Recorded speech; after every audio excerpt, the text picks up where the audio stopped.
18h ce soir, sur cette école située dans la commune d'Abobo, l'on y enseigne le Tagbana, une ethnie du nord de la Côte d'Ivoire. Le rapport provisoire sur la question de la réinstallation des populations infiltrées dans les forêts classées était au centre d'un atelier. Nous en parlerons au cours de ce journal. Et puis l'Égypte secouée par une série d'attentats, 5 au total. Pour cette journée, l'on enregistre un mort et 5 blessés. Bonsoir à tous et bienvenue dans cette édition. On s'intéresse tout d'abord à cet établissement scolaire situé dans la commune d'Abobo. Le Tagbana, une ethnie de la Côte d'Ivoire, y est enseigné aux élèves. Cette initiative de Dame Koulibaly s'inscrit dans le cadre d'un projet de l'État ivoirien. Franck Kouadio. Un mercredi de cours bien particulier. Le Tagbana, langue du nord de la Côte d'Ivoire, au programme des cours dans ce groupe scolaire situé dans la commune d'Abobo. À l'initiative Dame Naklan Koulibaly, fondatrice de l'établissement.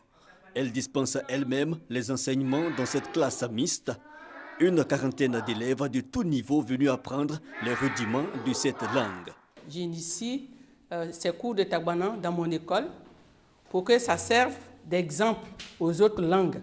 J'ai le support didactique parce que j'ai confectionné un livre, un ouvrage destiné à l'apprentissage de la langue tagbana.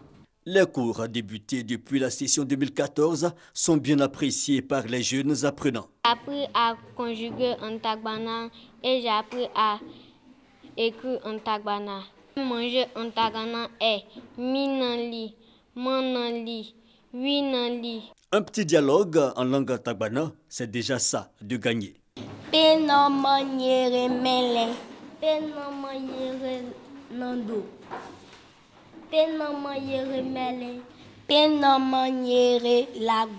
De quoi satisfaire les parents. Cette dame d'ethnie tagbana a inscrit sa fille à cette session. À travers la langue, on s'exprime mieux et on s'adapte facilement à l'environnement en connaissant d'abord notre terroir. Mais il n'y a pas que le Tagbana. D'autres langues devraient être au programme. Les élèves ont reçu la visite de membres de l'AILM, l'association ivoirienne pour la promotion des langues maternelles. Le ministère, notre ministère de tutelle, le ministère de la Culture, et ensemble nous devons accompagner cette initiative pour qu'il n'y ait pas seulement la langue Tagbana, en plus de la langue Tagbana, d'autres langues. Pour l'AILM, il faut donc formaliser ce type d'initiative. La pérennisation de nos langues, une solution potentielle pour la cohésion sociale. On reste à Bobo et toujours au chapitre éducation, ce don de plus de 3000 tables, bancs et autres matériels aux écoles primaires et publiques de la commune. Ce don du conseil municipal est estimé à plus de 100 millions de francs CFA, a créé Agenor et Konaté Moussa. 3100 tables bancs, 70 tableaux, 50 armoires, 50 chaises et tables pour maître, offert par la mairie d'Abobo aux écoles primaires publiques de la commune. C'est donc d'une valeur de 120 millions de francs CFA pour réduire le déficit en mobilier scolaire dans les écoles et également permettre aux élèves et enseignants de travailler dans de meilleures conditions. La priorité des priorités, c'est quoi? C'est l'école aujourd'hui. Pour faire mieux, un bon travail, il faut quand même un minimum de matériel. C'est dans le souci de la générosité et de la solidarité que nous partageons. À travers ce geste, le conseil municipal d'Abobo traduit ainsi son engagement à offrir une éducation de qualité.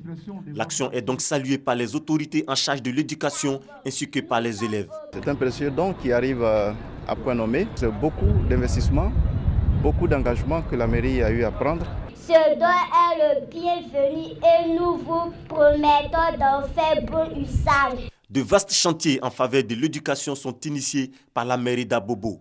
Elle a entamé la construction et la rénovation de bâtiments dans plusieurs écoles de la commune. En marge de cette cérémonie, le conseil municipal d'Abobo a tenu sa première réunion au titre de l'année 2015 avec comme point majeur l'assainissement et la réhabilitation des infrastructures. Bientôt des logements sociaux pour la ville de Tafiré dans la région du Hambol.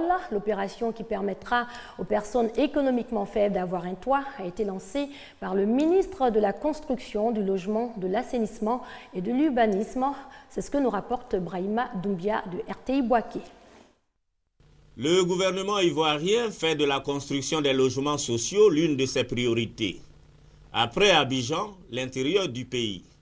La ville de Tafiré, dans la région du Hambol, va bientôt bénéficier de ce vaste programme grâce à l'ONG Terfiré qui vient d'initier une opération immobilière. L'objectif est de combler le déficit en logement à Tafiré. La solution, c'est l'aboutissement de ce programme immobilier qui va commencer avec une première tranche de 45 maisons. Mais à terme, nous pensons que c'est une centaine, voire à peu près 150 maisons qui seront construites, aussi bien pour les cadres qui sont hors de Tafiré, mais également pour tout citoyen résident à Tafiré qui exprime le besoin d'être propriétaire, d'avoir un patrimoine chez lui. Il pourra s'inscrire dans cette promotion immobilière. C'est à peu près 500 lots de 1200 mètres carrés. Et donc vous comprenez qu'il y a la place pour tout le monde. En se rendant à Tafiré pour poser la première pierre de ce projet immobilier, le ministre de la Construction, du Logement, de l'Assainissement et de l'Urbanisme est venu apporter l'appui du gouvernement. Mes collaborateurs et moi-même ne pouvions qu'accompagner l'ONG et placer donc à portée de main leur rêve qui devient donc une réalité à partir d'aujourd'hui même. En effet, tout est prêt et fin prêt pour la réalisation de l'opération immobilière. Il ne reste plus qu'à commencer les travaux et je voudrais m'engager solennellement devant vous tous pour dire que dans les 6 à 8 mois qui arrivent, nous ferons notre part pour que cette opération aille jusqu'à son terme. Cette cérémonie a été rehaussée par la présence du gouverneur de la Banque centrale des États de l'Afrique de l'Ouest, BCAO, Kone Tiemoko Mélié, fils de Tafiré, et de plusieurs fils et cadres de la région du Hambol. Le patrimoine forestier de la Côte d'Ivoire, on le sait, s'est fortement dégradé. En plus des feux de brousse, l'occupation illégale des forêts classées pointée du doigt. Une opération d'évacuation est en cours. Les experts étudient les voies et moyens pour réinstaller les populations infiltrées. Le rapport provisoire sur le sujet était au centre d'un atelier initié par la SODEFOR. Masso Kone et Jean-Louis Gbango nous en disent un peu plus. La situation de crise qu'a traversée la Côte d'Ivoire a facilité l'infiltration des populations paysannes dans les parcs et réserves nationaux, notamment le parc de la Marawi. Face à un tel phénomène, la SODEFOR, Société de développement des forêts, avec l'appui du gouvernement et de l'Agence francophone de développement, AFD, a entrepris la rédaction d'un rapport sur la politique de réinstallation des populations infiltrées. Le dit rapport a été soumis à l'appréciation des différents acteurs du secteur au cours d'un atelier. Cet atelier répond à un souci majeur de reprise en main d'abord des forêts. Tout financement, il y a les conditions suspensives. C'est pour lever ces différentes suspensions que nous organisons cet atelier. D'abord pour partager largement avec l'ensemble des populations et rassurer aussi le partenaire qui vient à notre appui pour pouvoir contribuer à la réhabilitation du secteur forêt. Pour les organisateurs, la tâche n'est pas aisée et nécessite un véritable appui financier des autorités administratives et des partenaires au développement. Pour réhabiliter le secteur forêt, ce dont nous avons besoin, c'est entre 15 et 20 milliards à peu près par an, pour nous permettre peut-être sur 1 ou 2 décennies pour refaire de la Côte d'Ivoire le pays forestier que nous avons connu. Selon les autorités forestières ivoiriennes, la Côte d'Ivoire perd plus de 200 000 hectares de forêt chaque année. De 16 millions d'hectares, le pays se retrouve aujourd'hui avec moins de 3 millions d'hectares de forêt. Le Conseil ouest-africain pour la recherche a organisé un atelier pour accompagner les acteurs ruraux dans la transformation du secteur agricole et rural. La rencontre a réuni une soixantaine de participants issus de 23 pays. Cette rencontre a réuni une soixantaine de participants issus des 23 pays membres du CORAF, le Conseil ouest et centre-africain pour la recherche et le développement agricole. Tous ces experts ont convenu de la mise en place d'un réseau panafricain des services de conseil agricole. Réseau qui permettra de faire face aux défis d'ordre alimentaire et économique qui se posent à l'agriculture en Afrique. Le réseau est un des piliers qui va permettre de renforcer les résultats des autres piliers. La recherche produit des résultats très intéressants. Mais s'il n'y a pas un service de vulgarisation et de conseil agricole fort qui travaille au jour le jour avec les acteurs, il sera difficile de mieux valoriser tous les résultats. C'est pour ça que ce pilier doit être mis en place. L'avènement du réseau des services de conseil agricole et rural d'Afrique de l'Ouest et du Centre, RESCAR AOC, présente de nombreuses opportunités pour le monde paysan. Le conseil agricole, à travers le réseau, va permettre justement de développer l'esprit et cultiver l'esprit de la constitution de l'épargne. La constitution de l'épargne à partir du surcroît d'activité. À partir du moment où la productivité s'est accrue, ça veut dire que le revenu du producteur s'améliore. Et s'il y a un surplus par rapport à ses besoins habituels, il faut que le producteur sache comment l'épargner et pouvoir mobiliser ce surplus-là pour pouvoir le réinvestir dans le cadre du développement de son activité. En Côte d'Ivoire, le conseil agricole est assuré par l'Agence nationale d'appui au développement rural, ANADER.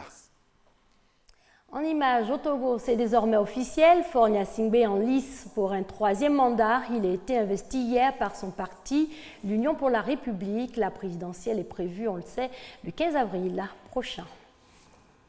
Et puis toujours en images, l'Égypte secouée par des attentats, 5 attaques à la bombe enregistrées aujourd'hui au Caire, des attaques qui ont visé un commissariat et des locaux commerciaux, 5 blessés et 1 mort. Il s'agit d'un kamikaze amputé des 2 jambes. Il est décédé à son arrivée à l'hôpital.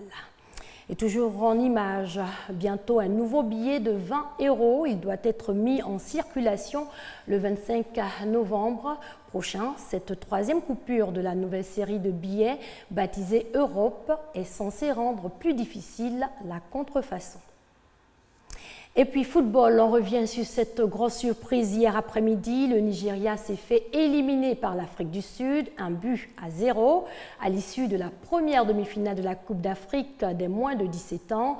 Retour sur cette opposition avec Salif Ouattara, l'envoyé spécial de RTI Sport à Niamey, au Niger.